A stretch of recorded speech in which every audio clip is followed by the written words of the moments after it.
Hallelujah, shalom, shalom, good morning.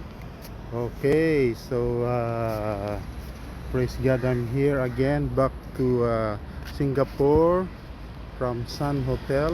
So glory to God. Of course, I'm here to share the gospel, not hindi dahil lang sa beautiful view, enjoying my day, but I wanna share morning Bible scripture today. I was blessed of this Bible verse, so I wanna share with you guys. Okay, I wanna share with you nang ako'y nagmumuni-muni galing sa train.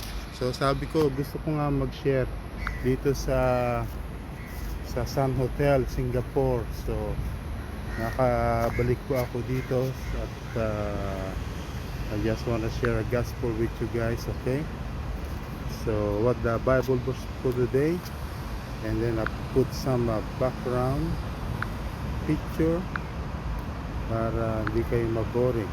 Okay, okay, so Bible verses for today. Okay, sa Psalms 77:11 to 14, sabi po diyan, I will remember your great deeds, Lord. I will recall the wonders you did in the past. I will think about all that you have done. I will meditate on your mighty acts. So let's see first here he said he will remember his great deeds, he will recall, he will think, and will meditate the mighty acts of God. Okay, everything you do, oh God, is holy. No God is as great as you. You are the God who works miracle. You show your mighty among the nation. Hallelujah. So praise the name of the Lord. That's our Bible verses for today. So purihin po ang Panginoon. So today, kung titignan mo, maraming tao ay hindi masaya, di ba? Bali sa tulad ng ang context po ng Psalms na ito, ayon sa mga commentator, probably they are on the captivity sa Babylon. Okay, naisulat itong Psalms na to. Yung tao nagsulat nito, maaari daw nadudong po sila sa slavery of the Babylonian. Siyempre, pag ikaw ay malayo sa bayan mo, maaring siyempre na ano ka ron, yung mistreated by many people, so and so, so madidismay ka, may stress ka, siyempre hindi ka masaya. Okay, pero sinabi doon, yung yung pag-alaala ng kabutihan ng Panginoong Diyos ay nagbibigay po sa kanya ng kalakasan. Okay, kaya po dito po tayo dapat malungkot. Actually, iniisip ko kanina, bakit ganito yung buhay? Minsan masaya, minsan malungkot. Pero nasa karakter lang pala yan. Nasa attitude mo lang. Ang makikita natin dito sa Psalms, tinuturo po sa atin na alalahanin daw natin yung kabutihan ng Diyos. Isa po sa mga antidote ng kalungkutan ay yung alalahanin natin yung mga ginawa ng Panginoong Diyos sa atin. Ito po ay magbibigay po ng comfort po sa atin. Okay, many times nangyayari po yan sa aking buhay, kasi hindi naman everyday is a good day. It will be a good day if you trust it on the Lord. Totoo yun. Kaya nga pagka medyo balisa ka, nalulungkot, magbasa ka lang ng Word of God. Magbibigay ito sa iyo ng comfort at kalakasan. Totoo po yun. Magbibigay ng pag-asa. Yan po ang benefits ng pagbabasa ng salita ng Diyos. Kasi yung salita ng Diyos full of comfort.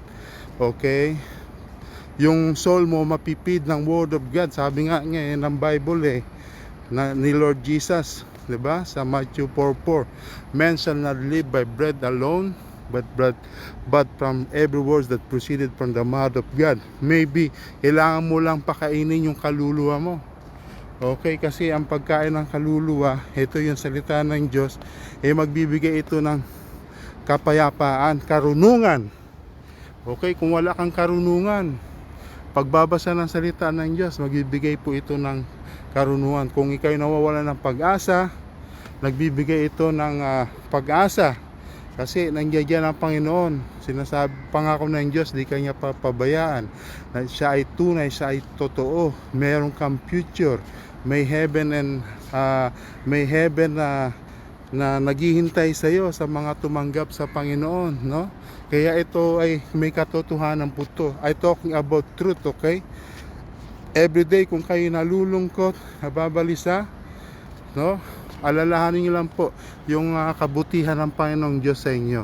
Yung pagpapala niya, kung paano kayo niya ni-rescue, paano niya pinrovide ang mga pangailangan mo.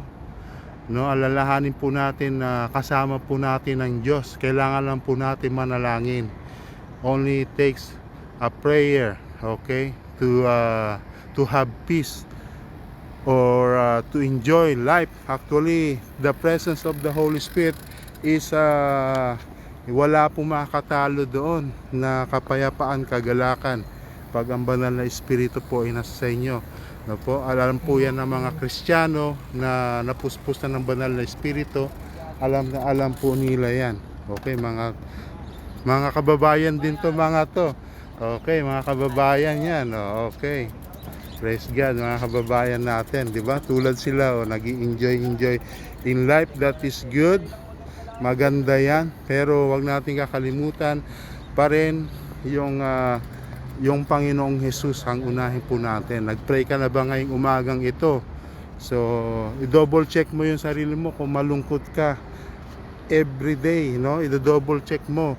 Ikaw ba ay nag-pray na? Ikaw ba ay nagbasa na ng Bible? Tinanggap mo na ba si Jesus Christ as your Lord and Savior? Yan po ay talagang tunay na makapagbigay po ng tinatawag nating joy. Okay? Bakit joy? Because you have a right relationship with God. You have future in God's kingdom. You have the Holy Spirit in you. You have the truth. Yan po yun eh. Jesus Christ is the truth, man. He is the one who created life. Nasa Kanya po ang buhay. At pag tayo ay kay Kristo, dahil nasa Kanya ang buhay, naniwala ako, it takes only a prayer, man. Just come to the Lord. Ask the Lord to bless you, to give you peace and joy. Study His Word. That's all it takes, brother. So, just word of encouragement with you guys. Okay? And what I said to you is true.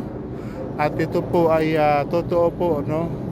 Ano na po yan? Tinatawag po nating well-experienced na po tayo dyan, yung mga Kristiyano rin ay magsasabi yan na ikatotohanan. Well experienced na po yun. Only it takes is prayer, Bible reading. Alalahanan natin yung kabutihan ng Diyos, kadakilaan niya, kung sino siya. Siya ay buhay na Diyos, siya ay dakila, wala siyang kapara, wala siyang kapantay. Siya ang tunay nagbibigay ng kapayapaan, kagalakan, karunungan. Nasa Kanya ang salvation, ang future mo ay nasa kamay ng Diyos. Tayo may buhay na wala hanggan. Amen. Tinanggap mo na ba si Jesus Christ, Brad? Yes. Amen. Nagsi-church po kayo? Saan po kayo nagsi-church? Sa? Sa Manila. Anong church po? Yan po. Okay. So, God bless you po. Pagpalain kayo ni Jesus. Jesus save. So, amen, no? Again, ang Diyos ay buhay. Hindi siya patay, okay? Buhay ang Panginoon. Kaya siya ay dumirinig sa ating mga dalangin, okay? Totoo po yan. At again, what I said to you is already proven po yun. Just read your Bible and pray. Ask the Lord to bless you today. Alahalahanin mo yung kabutihan niya, okay? So, thank you for watching my video. Shalom. Pagpalain po kayo ng Panginoon, okay? See you next time. God bless you. Remember, Jesus care, okay? Jesus save. God bless you po. From Marina Bay, Sun Hotel. Okay, I just going to walk around here, exercise, and drink my coffee, enjoy my day, okay? So, God bless you.